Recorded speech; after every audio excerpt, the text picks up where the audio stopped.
Hello and welcome to today's seminar hosted by the International Inequalities Institute, LSE. I'm George Kunath, if you don't know me, Associate Professor and Lifelong Engagement Lead for the UPSI program at III. I'm incredibly pleased to be chairing today's seminar titled Plus ça change. I think it's okay. Perfect.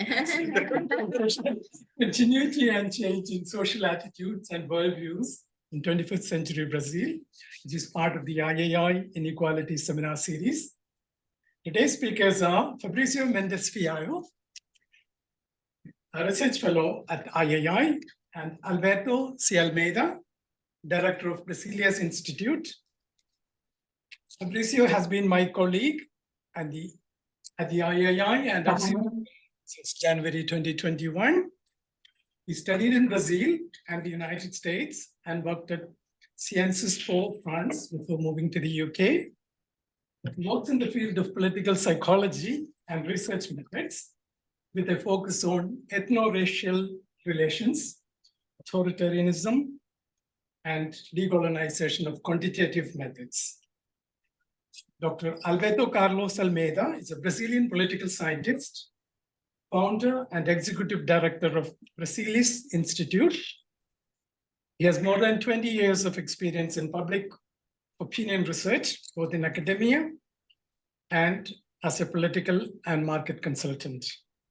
He's the author of 11 books, including A Cabeça de Brasileiro, which could be roughly translated as The Brazilian Mindset. It's a bestseller in Brazil and part of the university's reading list all over the country in Brazil. As usual, we will have a chance to pose our questions following the presentation. We'll take the questions both in person and online audience. I will now hand over to Fabrício and Alberto. You have around 35 to 40 minutes, and then we will have Q&A and discussion after that. Fabrício. Thank you, George, for the introduction. Thank you all for making the time for joining us today. I will start saying two things this presentation is not about. The presentation is about Brazil, but we're not going to comment on recent Madonna's concert in Rio de Janeiro, which may be a topic that some of you might be interested in, but next time we can do it. And differently from from previous presentations in the seminar, we will not be discussing much about properties of estimators, complicated statistical modeling, and so on. We prepare a very easygoing and chilling presentation. We'll focus because the results we're gonna show you today, they are so powerful and striking that simple frequency tables will be enough to provide some support for the major theoretical claims we're gonna make. The complicated statistical models are sitting somewhere else, not in this stack of slides, but we're happy to talk more about these details in another moment in the Q&A if you wish. This presentation that Alberto and I will be delivering today, it has a third co-author who is Professor Stanley Bailey, based at the University of California, Irvine. But it's 4:30 a.m. in Irvine, and Stan deserves his beauty sleep, so we're not going to have him join us online. But his results will be showing you today a part of a much broader project that Alberto is leading in Brazil. Well, I will give him the floor now so he can explain more. But it's a very ambitious project on how Brazilians' perceptions and attitudes have changed over the past 20 years. Alberto, would you like to talk a bit more about the past, the Brazilian Social Survey Project? Yes, well, thank you very much for the invitation. This research, I used it to be a lecturer at the university. I left university for the private sector a couple of decades ago, but I used it to be a professor. And when I was at the university, we got a grant from Ford Foundation to develop a kind of GSS, General Social Survey. You have that in UK, the British Social Survey in Brazil. And then we did, it was in the beginning of this century, we did a very big seminar at the university. I used to be a professor. We invited from UK, the person who was there was Roger Jowell. Probably you know Roger Jowell. He was the general coordinator of the British Social Survey at that moment. We invited also the guy who was the coordinator of GSS, the NORC at US. I forgot his name. Well, anyway, and we developed a very long questionnaire. This is a questionnaire of 1 hour and a half. This kind of survey was a very, 20 years ago, academics liked to publish only based on very academic surveys, very academic. It means probabilistic sample, face-to-face interviews, a long questionnaire. I can show you this questionnaire this year. The second pass was done by tablets and cell phone, only in very particular case, dangerous places, and in the case that the signal of the transmission for cell phones and tablets, they didn't work, used the version in paper. You can see here it was a long questionnaire, I would say 600 variables, something like that, covering a wide range of topics. And I would like to remark that Brazil is a kind of big country. Somehow it's important. It's not important in terms of economic. I know that Brazil doesn't belong to the mainstream of the economy in the world. You have Europe, you have North America, US, Canada, Australia, maybe China, and some Asian countries, Japan. Brazil doesn't belong to that, but Brazil is important in a sense that it's a big country in terms of area, in terms of population. It's a very diverse country. It's unified. Everybody knows that. We have the same language, the same football teams. It's important for the unification of Brazil, to the feeling of being Brazilian.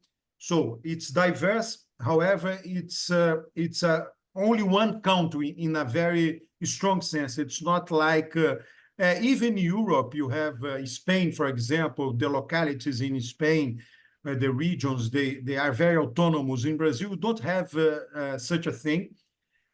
Brazil is important in this sense. It's a big country, has a big gross GDP. It's a very complex one, and we have two big surveys, probabilistic sample, face-to-face interviews, very expensive. The first one, as I told, was financed by Ford Foundation. The second one, I was able to raise funds in the Brazilian parliament. I got amendments, financial amendments from federal deputies and senators in Brazil. And altogether, it was possible to finance a very expensive survey research. And so it's very reliable. As I told you, probabilistic sample, with no substitution, which is, let's say, the most robust sample as I could do. So what I say here for you in terms of considering scientific knowledge, we have a big population surveyed 2 times with a time span of 20 years. So it's a case, let's say. And different topics, Fabrício has those slides here with the name of the topics. Racial relations is something very important. At the moment in Brazil, it's very important. I would say that this topic, racial relation in Brazil, will be, at this moment, is one of the most important topics. Let's say, maybe among the 3 most important topics in Brazil. And it will last for the next 20 years or more. So this discussion is important academically, but also in terms of real life in Brazil. Thank you, Alberto. Yeah, Well, let me this just- is the book. This is the book. Yes, you can speak. Yeah, in 2002, Alberto ran the first round of the Brazilian social survey. And in 2007, if I'm not mistaken, or 2008, Alberto published the Brazilian Mindset, where he reported the major findings from the analysis of that survey. And then Alberto decided, after getting this funding, to run the Brazilian Mindset 20 years later. So what this project is doing is a 20 years comparison, what has changed and what has not changed in terms of how Brazilian behaves, perceive the world, preferences, etc., among many other topics. The difference from this book to the new survey is that Alberto authored this book on his own in 2007, 2008. Now Alberto has invited a team of scholars to write a second book with him, doing the 20 years comparison. And each team is working on one of the different topics. There are 5 major topics in this research, which is color and race. What in Portuguese is called the jeitinho brasileiro is the Brazilian knack, or the Brazilian way of finding solutions around the rules. Illegal punishment, sexuality, and what we call state patterns. Brazilians in general tend to love the state and state action. But today we will be focusing more on the first topic, race, color and race. Time allowing, Alberto will comment on some results on the other topics, but because of the relevance of race today and how fast it's changing in Brazil, how the racial landscape is changing in Brazil, we decided to focus on that for the sake of the time. So in the 1950s, people were discussing or dreaming of flying cars, but we are in 2024 and we still have to say that race is social construction. For some reason, this still didn't become a common knowledge accepted by everyone, right? So we still have, even when we're talking to academics, we have to acknowledge that the terms we'll be using here, race and skin color or skin tone, they are mostly social construction. The skin color is a somatic issue, but how these features are converted or considered as race and based on this criterion, people may be classified or understood as part of this or that group. This is the social construction, right? With it's a social construction, but with real implications in politics, economics, culture, etc. And it's also an important cognitive tool that help individuals to structure and organize society in racialized societies. Okay, we still find, and what I'm saying that this again, once again, that race is social construction, because sometimes we still find recent papers like this one published in 2013 that treats race as an almost immutable feature that, and once you're born in that group, your fate is linked to that group forever, which is a very American way of thinking about race and ethnicity, right? Let's talk, as we're talking about how race is perceived, let's talk a little bit about how race works in Brazil. Brazil is a society, the Brazilian society has this unique feature in many sense that there are 2 racial systems working in parallel. There's the official racial classification system that is present in government documents, official documents, and so on. And there is what we can call the popular or lay racial classification system that use its own array of categories that do not necessarily match the official one. And in everyday conversations, at least until the beginning of the 21st century, the popular we call the lay classification system was way more dominant than the government one in everyday interactions, but it's changing quickly and flipping in the recent years. And one of the issues we want to reach today is to explain why this may be happening. Just a quick recap on how race has been discussed in Brazil, at least in terms of data collection. Since the late 19th century, Brazilian census have collected data on race or skin color. The phrasing has changed over time. The categories used has been changing over time. But this has been a type of data collected by the government for more than 100 years now. Since the 1940 census, 4 categories have been permanently included in the census every 10 years in the decennial census. You have white, blancos, browns, which means which means mixed. With Portuguese, we call them pardos. You have blacks that are translated in Portuguese as pretos. Black here does not mean black in the same sense as the American way. It's more about the dark skin color than a race. We have yellow, which in some contexts may sound very strange, but yellow is the term we use for Asians, and Asians in Brazil are not bothered by that. And in 1991, a 5th term was included, which is a category for the Brazilian indigenous. Fabrício, it's Yes, important to remark that those 5 categories, there are two completely different axes. One axis is the axis of the color, from the white to the black. And the other axis is the axis of their origin, let's say, the origin from Asia or from the Brazilian indigenous. 2 completely different axes. Brilliant. Yeah, because although whites, browns, and blacks in Brazil are by far the largest share of the population, combined, it will probably be between 96 and 98% of the population. These 3 groups, their origins, as Alberto mentioned, are not from South America. You have people coming from Europe, people being brought from Africa, and the mixed offspring from these 2 groups, right? And the origin comes especially, well, there's this Asian dimension, there is this African dimension, this European dimension, and there is the Brazilian, would be the Brazilian dimension, which is the indigenous group.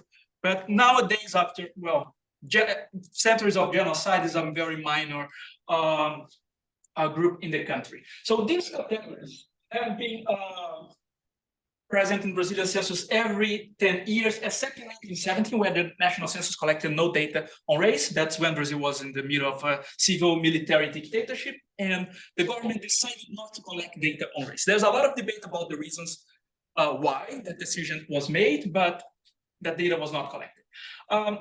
These official categories, they historically, as I said, until recently, have not been widely used in popular everyday interactions, in popular conversations and popular parlance, but they are present in some official documents, right? Yes, Fabrício, those official documents, they are getting more and more common to report, let's say, the color or race. For example, in this century, it became very common to write down when you enroll your kids at school at the very first age you enroll your kids in the school, you have to report in the enrollment to fulfill the race of the kids, you know. So it's very widespread at the moment. In the past, it was almost only in birth certificates, but now it's, let's say, everywhere. Yes. Thank you, Alberto. This is exactly the last point of this slide. Well, I'm not going to read this table, but this is just to show you, well, we have a legend on the side what each term in Portuguese means, but it's basically to show that after 1940, the same categories have been consistently used in the Brazilian census. So the official language for collection of this type of data in Brazil has been very consistent for more than half a century, except for the inclusion of indigenous in the 1991 census on. And since then, the 5 categories have been included in every single data collection in Brazil. So although historically race has never been used often, at least not in terms of the official categories in Brazilian everyday life, in the 1990s, this started to change. In 1995, Fernando Henrique Cardoso was inaugurated as the president of Brazil. Yes? So I just want to ask a clarification question about the official documents. So so they are in the birth certificates, right? So race is recorded when the baby is born. And then, for instance, again, to start to enroll in school, does it have to match, or like, is like this an official thing, or does the mom or dad, when they're enrolling the kid, they are asked, well, what's the race of the kid? The question will be there. And then It doesn't have to match, but usually it does. It doesn't have to. Okay. Yeah. There are different episodes. They are disconnected. They will not track what are the official documents, because for instance, when you enroll in school or university, they will not look at your birth certificate. We will declare in a form. Okay. And Fernando Henrique Cardoso was a curious figure because he was a sociologist. He did his PhD in sociology of race relations in Brazil in the 1950s and 60s. And in a large project that was funded by the UNESCO. Back then, Brazil was considered as a racial democracy. And after all the horrors of World War II, many scholars and researchers and politicians look at Brazil and say, well, if you have to improve our ethno-racial relations, maybe we should look at Brazil and learn from them. Right, and UNESCO funded a large project in different regions of Brazil. And what they found in the end was that Brazil was a very racist country with a lot of racial inequalities and so on. So the lessons they wanted to learn, it didn't work as expected. But because Cardoso, coincidentally, I don't think it was coincidentally, but Cardoso was the first president in his administration. The Brazilian state, for the first time since the end of slavery in the late 19th century, the state started to use racial terms for design implementation of policies, or at least to acknowledge racial inequalities in the country for the first time in 100 years. This became part of the official government agenda. And this culminated with collaborations with different sectors of the Black movement in Brazil. And a very important landmark was the Brazilian participation in the UN World Conference against racism in South Africa, in Durban, South Africa in 2000. It's very well known by the Durban. It was in South Africa, Durban Conference. Yes, and this was the moment where state and civil society started to work closely together to address racial issues in Brazil, start thinking and planning and drafting policy and so on. So Cardoso's presidency was an important shift in how the Brazilian state officially dealt with racial inequalities. So starting from them, there has been like a long list of actions and policies and debates on how the different state actors can intervene to address racial inequalities. And you see that in the first half of the 20th century, this overlaps the end of Cardoso's government and the beginning of Lula's government. The development of race target policies, for instance, in education as quotas, in federal and state-funded universities, the creation of a branch in the federal government dedicated to study, analyze, and develop policies to pursue racial equity. So this late 20th century, early 21st century was a moment when these things started to gain moment in Brazil. And one important issue is that during the design of these racial policies, the Black movement in Brazil, Brazilian Black movements have an important voice in the government table to discuss these issues. But the Black movement in Brazil is highly inspired by the civil rights movement in the United States, which is not a surprise. If you are in the major movement is starting in the 1970s. If you are in a country with a lot of racial inequalities and you look at the United States just pushing the civil rights agenda, that's inspirational for your movement.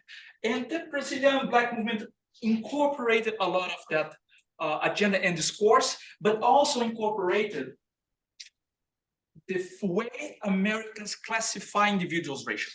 So instead of embracing the Brazilian multiplicity of racial terms, they adopted, and they've been pushing for that for like half a century now, the use of a binary racial classification, where you have whites and blacks.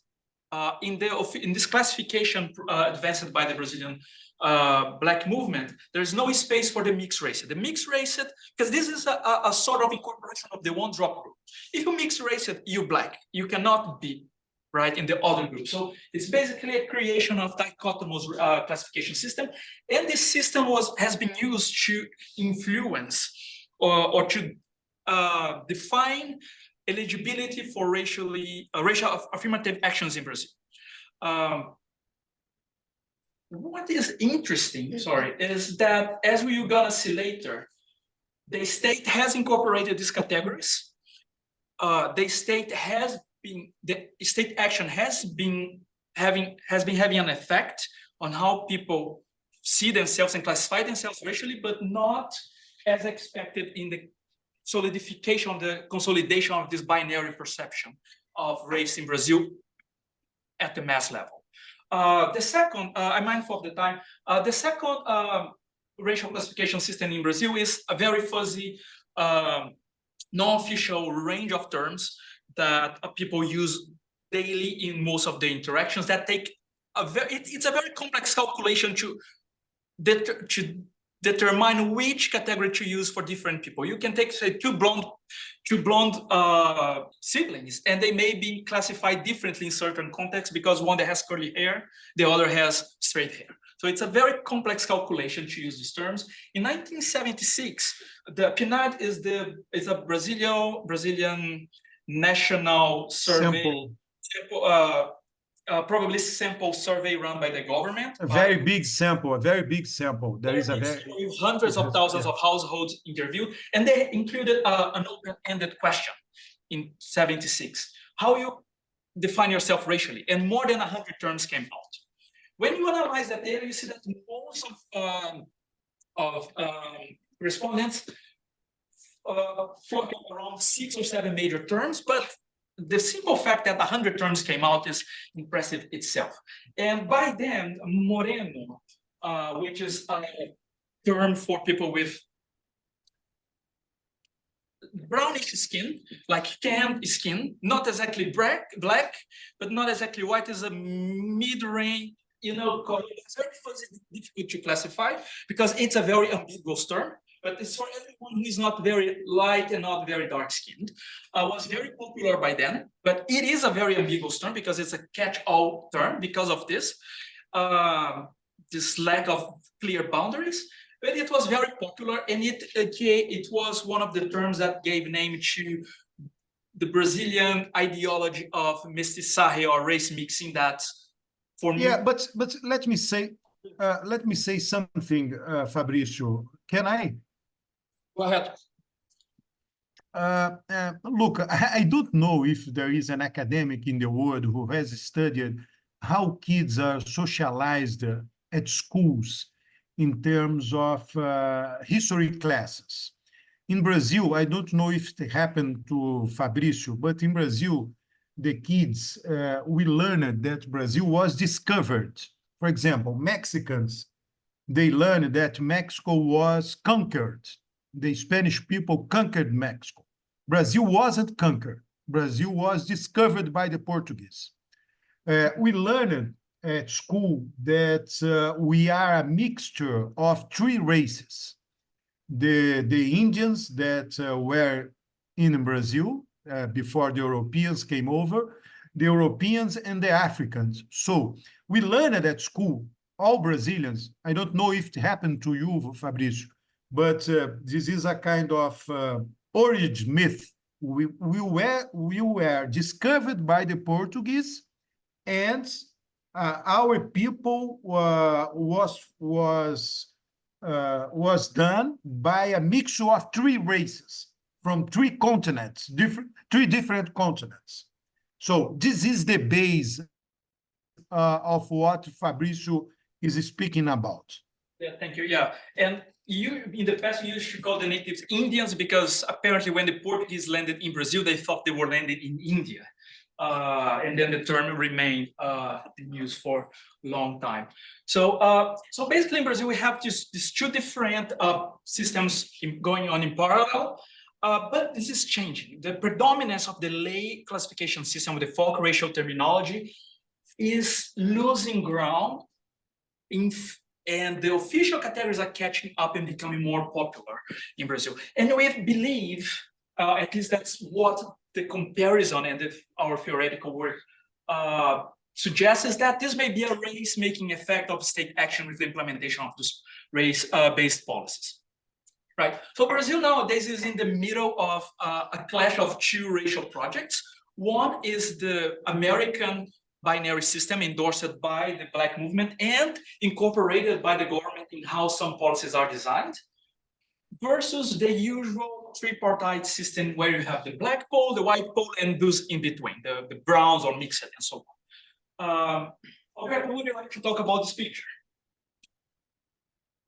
Yes, look, I like this picture because in 2001, Halle Berry got the Oscar of the best actress because of that film, The Last Supper.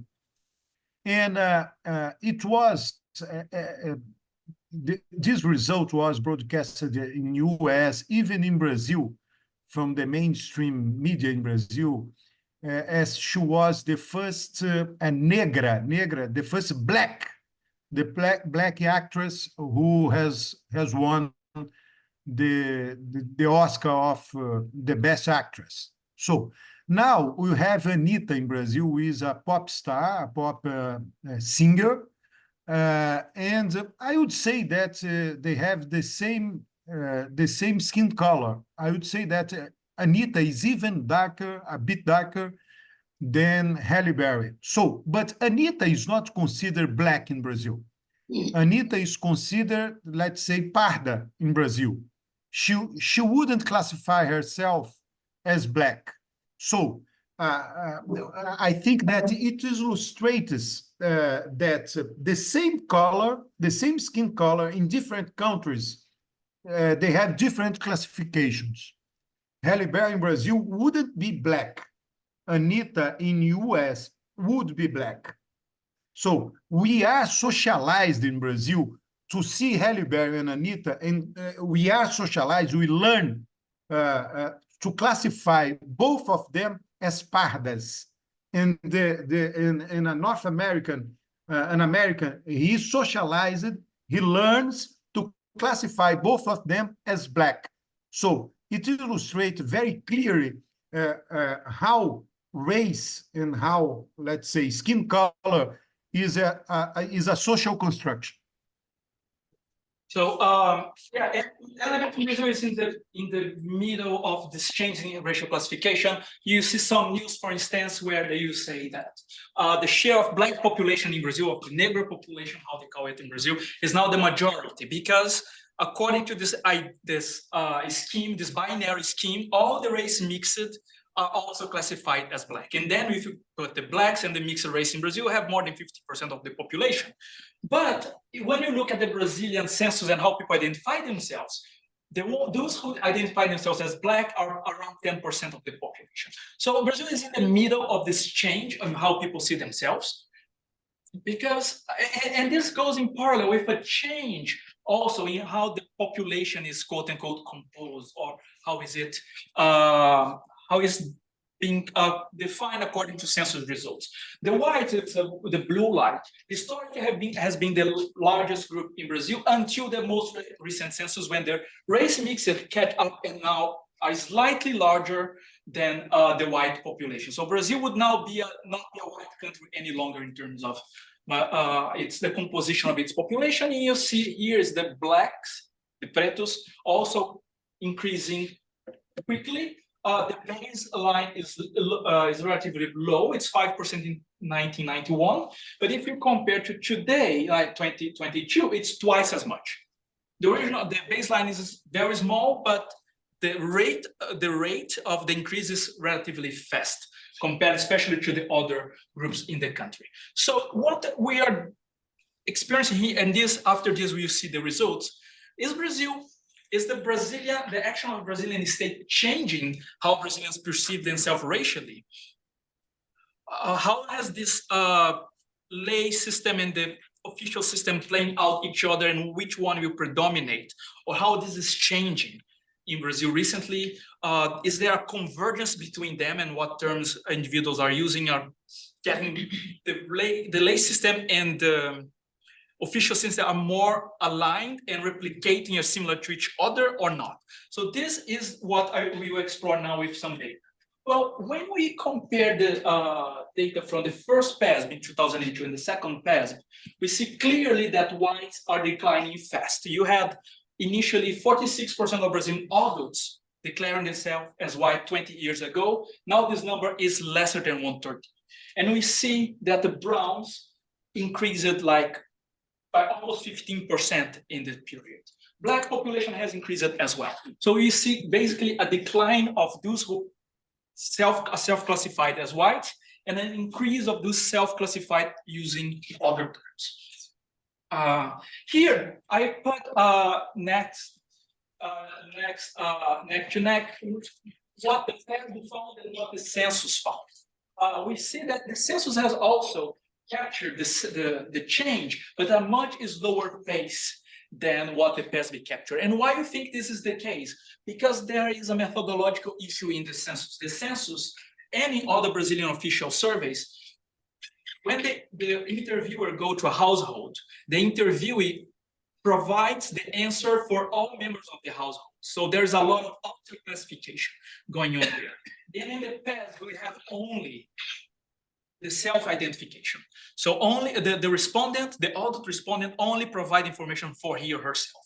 So probably this methodological issue in the official surveys are masking how fast changing is happening, because of different issues that may influence the outer classification inside within a same household, right? Then we asked respondents, why is that your color, or why is that your race? Why you chose that term, white, brown, or black, to classify this? We see that more and more Brazilians now use the skin tone as a reference. It increased from 42 to 47 in 20 years. But the interesting one is that this is the race in my official documents, more than double in 20 years. So documents, the official classification, the official parlance is gaining track in Brazil. And we see that ancestry, on the other hand, other way, has been half as it used to be. So there is an increase in the importance of documentation to define how one sees his or herself in terms of race. Look, get back there, please, Fabrício. You have 47% plus 23 plus 10, so you have 80%. But even the other 20%, we'll put that below in Portuguese, but even the other 20%, they mention somehow the skin tone, because they say the skin tone and my eyes, the skin tone and the shape of my nose, the skin tone and the shape of my lips, the skin tone of my father, the skin tone of my mother. So anyway, the other 20% is somehow skin tone also.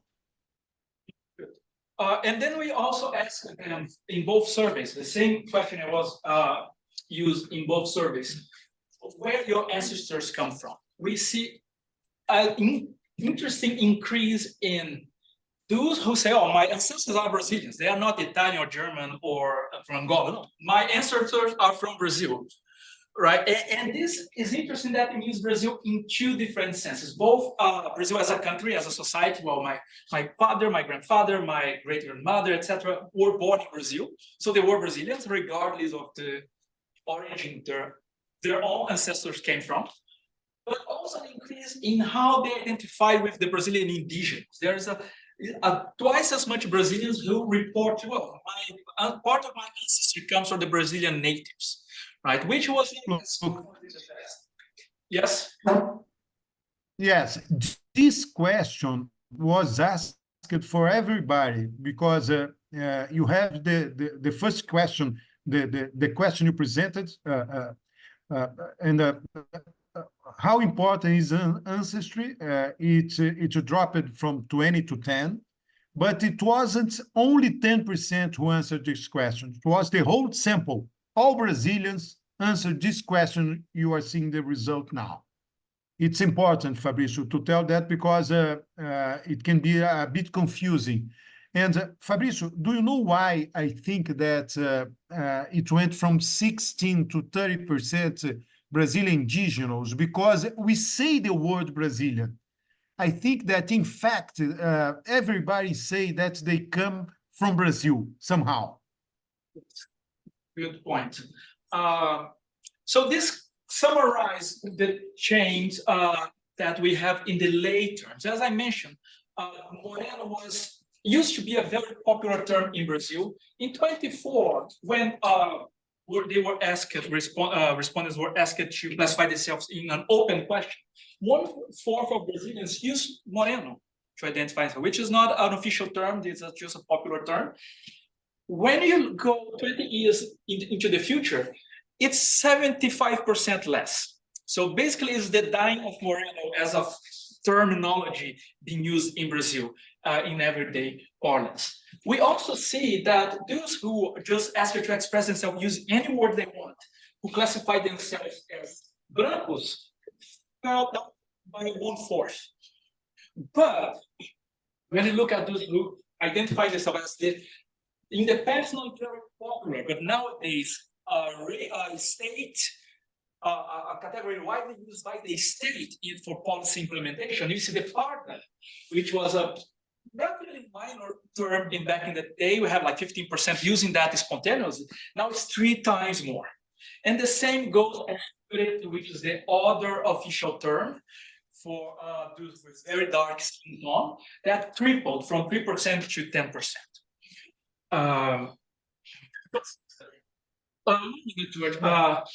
So basically what we see is a decline in the use of the lay terms, and this alignment in the sense that the official categories have also been incorporated and more used in the self-classification outside official research or official events like registering in school, enrolling at school, at the university, and so on.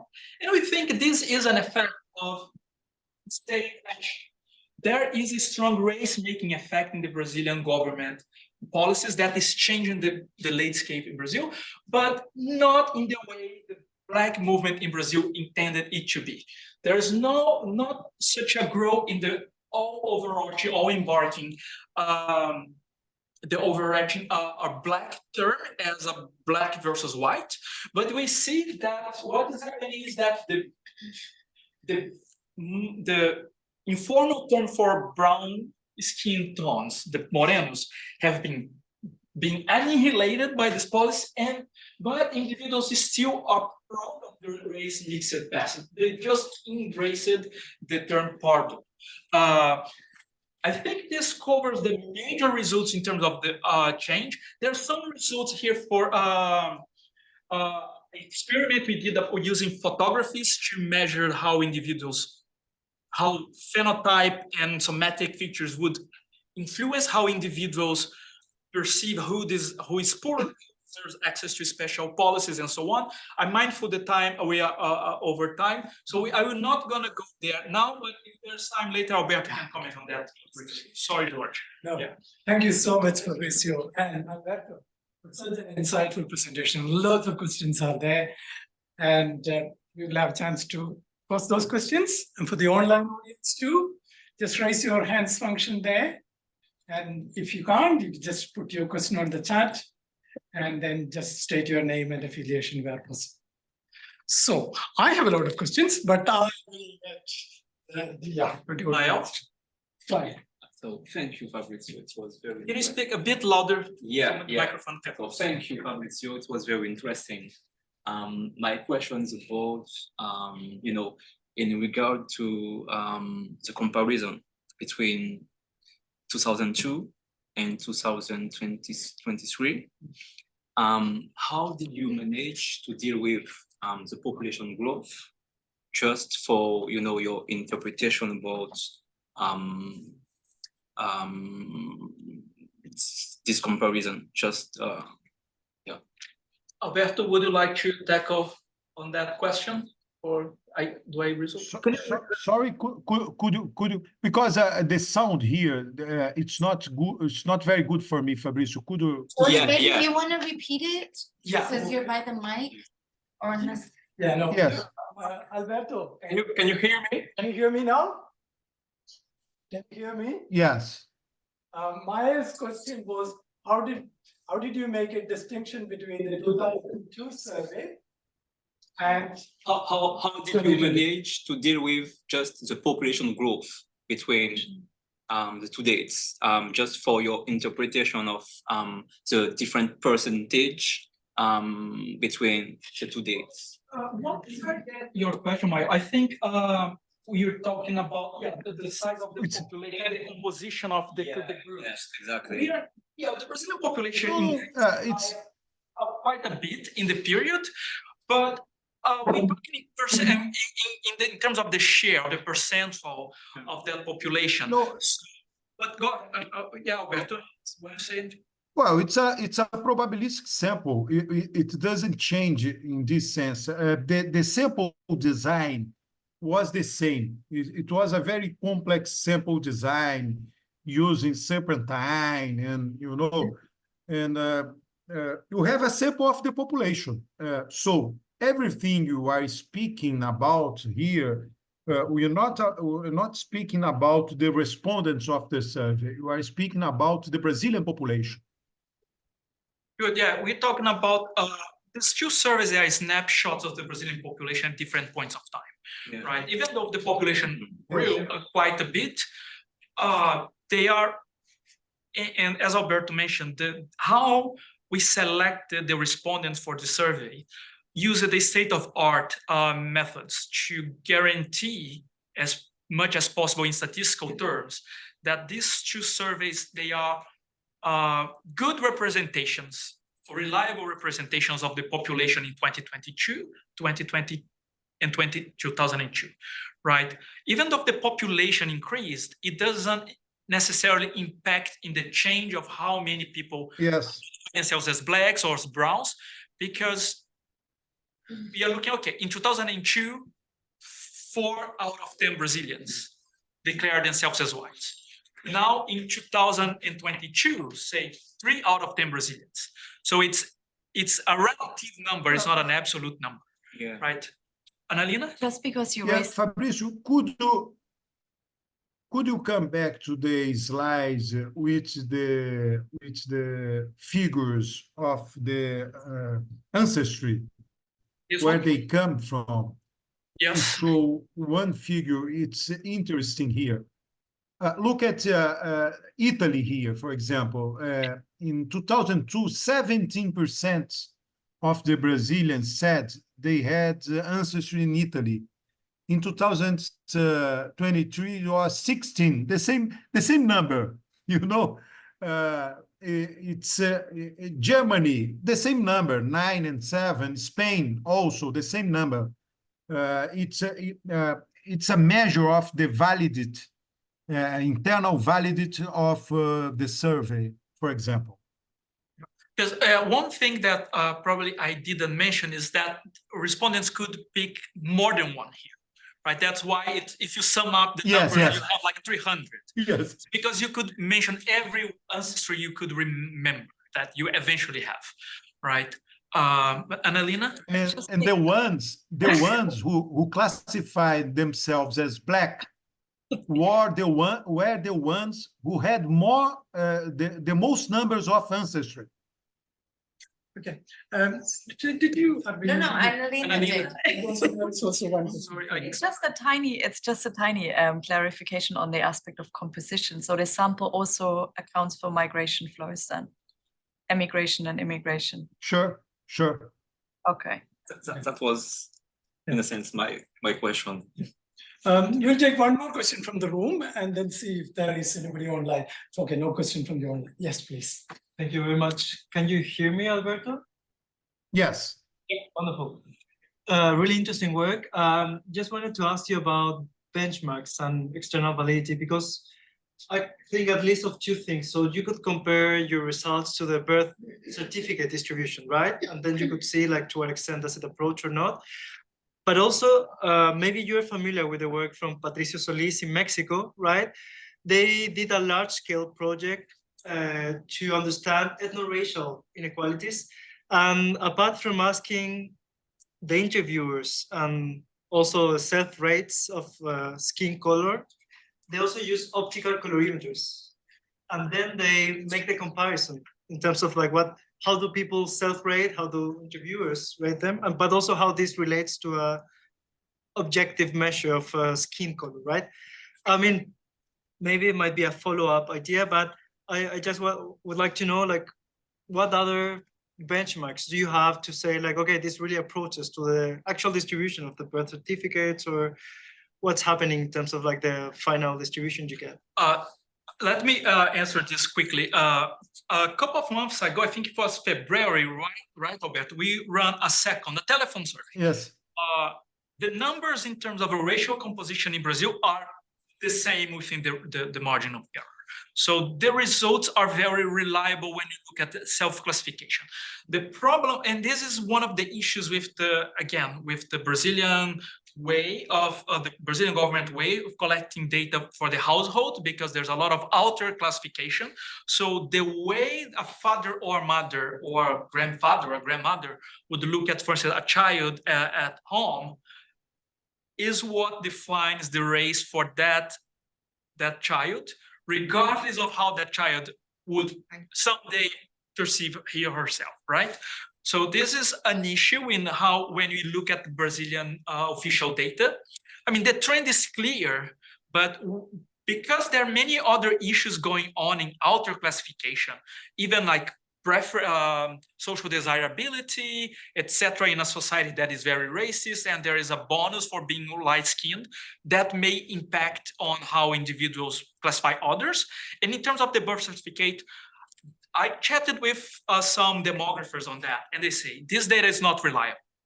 It's all over the place because not every child is as necessarily classified by their parents, and their parents, who knows what they have in mind when they classify the children, right? So this external clarification is a bit problematic. But Armin, you raise your hand? No, I just, I wanted to hear, it's following on from Mael's question. Yes. So how did you go from, Brazilian 16% to 30%? Like, how are you explaining? I mean, indigenous particularly, because the indigenous, you said the population has declined. For Right? most of the history, yes, it is taken up again since the late 20th That's a century. radical rise. Yeah. Yeah. Because the one thing that's interesting here is that if you look at either to official data or to any survey data, the number of respondents, although Brazilians who would identify themselves as indigenous, is half of the population. But those who look at their family history and would say, oh, I have an ancestor who happens to be indigenous, is much larger. Right. And I think this is what is going on here, is the acknowledgement of Brazilians that they may have also have a certain origin coming from a certain group. Right. This number does not necessarily match the number of Brazilians who identify themselves as indigenous. It's how these respondents say, well, my grandmother was indigenous, or I have some indigenous background. Is that what you had in mind? Not exactly. Yeah, Can you you know, help it me? was because, yeah, it just seems quite, Yes. yeah.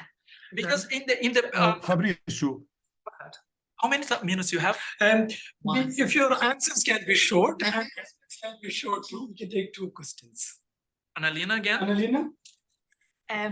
I wanted to hear your thoughts on 2 points, right? So the first one around the not really protected category of Moreno, right? And it made me wonder whether, apart from these 2 axes that you described earlier on, there may be also that same way of thinking about race as a socio-cultural, relational, more informal way, where just here you capture more the like how people tend to think of themselves in terms of official documentation, right? Because in culture, like, you know, the carnival song, Morena Tropicana, you still have that very much, that colloquial term, right? That is very prominent. So I also wonder whether people use different terms depending on different spaces. And the other thing is like people that I encounter, they also sometimes classify themselves as like preto con peli claro, right? So you don't necessarily have to have all the features that need to be consistent. There's also an increasing recognition of contradiction. Okay, I have African hair and facial features, but I'm having white skin, and sort of making the whole classification even more blurry. So yeah. I will answer that in 30 seconds, because that's the thing. Yeah. Based on what has happened in other countries, especially I think South Africa is probably the best case. Our interpretation so far is that there is a race-making process going on in Brazil as a result of the state action in defining access to policies and eventual benefits and so on, based on how you classified using that term. I'm saying South Africa because if you read, you know about South Africa, but when you go back to 1950s and how after the Population Act was enacted, and it defined that every single South African should be classified using one of those terms, that classification was a mess. It was based on common sense. But after that, all your siblings and all the future generations are there, how they classify themselves are anchored in how that person in 1950 classified itself. Because if you're born out of a black, you have to be black. So there's no other way in that context. And it seems to be the same process going on in Brazil now, with the state action shaping society in a specific way, not in the way it intended to. It's an unintended, unanticipated effect, but it's what's happening because of how these policies play in defining who is eligible or not. No, this is absolutely the case with the caste system in India, you know. The more the regimented classification, then it gets more concretized, the caste forms of, you know. So the fuzzy and the fluid becomes more concrete in the process. Anyway. What I had a question, actually last question, the chair. And in Argentina, you find more people identifying themselves as white increases, whereas in Brazil, it seems to be going down. I wonder what was the reason, kind of. Good question, George, for our next paper. Argentina has a very peculiar history with the population. They were, well, if you look at the historical record, I'm not saying that Brazilians were nicer to their minorities, but the extermination of non-white populations in Argentina was much faster. Like what happened in Uruguay and Argentina in terms of decline of the black population is incredible over the 20th century. So why they're being more white now, you may have to ask Rosario, because I'm not very knowledgeable about their dynamics in Argentina. Yes. Argentina doesn't have affirmative action either, no? Not that I know. So that may be also a big So factor. they classify more as white. I think that's George's point, right? Because there's no incentive to classify as black either, and white is usually the superior category, so there is an incentive to classify as white, right? Especially with, I always forget the name of the president. That's an interesting point, yeah. It's more like a social capital than it becomes being white, you know? Yeah. No, Great. thank you so much, Alberto, Fabrício. I think it was getting warmed up, but then sorry, time, everyone has got appointments Yeah. to go for. Thank you very much. Thanks everyone for coming. Thank you for the invitation. Thank you, Alberto.